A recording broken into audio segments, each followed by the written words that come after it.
कुछ खबरें दिलचस्प और अजीब मंजरनामे से। भारतीय रियासत बहार में सियासी जमात के रहनुमा सालगिरह पर लाया गया 36 पाउंड का केक कटने से पहले ही बच्चे सेकंड्स में हड़प कर गए। तफसीलात के मुताबिक भारत के सियासी जमात राष्ट्रीय जितना दिल के दफ्तर में जीता शवी यादव की 36वीं सालगिरह की तकरीब का इनेकाद किया गया। सालगिरह की मुनासबत से दफ्तर में 36 पाउंड का केक लाया गया, जिसको गली में मौजूद बच्चों ने देखा तो वो भागते हुए आए और 36 सेकंड में इसे हड़प कर गए। बच्चों के केक पर हमले की वीडियो भी सामने आई है, जिसके दौरान इन्हें केक के हसूल के लिए एक दूसरे से लड़ते और हंसते हुए देखा जा सकता है।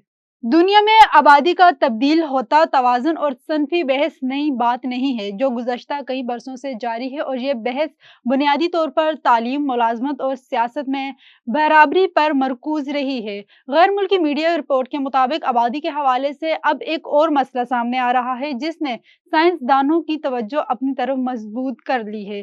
कई ममालिक में खवातीन की तादाद मर्दों से बढ़ गई है। अक़वाम मुत्तहिदा और दीगर आलमी इदारों के हवाले से रिपोर्ट में बताया गया है कि ये कोई अचानक आने वाली तब्दीली नहीं है, बल्कि उम्र रसीदगी, हिजरत की रुझानात और बदलती हुई तर्ज जिंदगी के बाइस बतदरीज वकूअ पजीर हुई है।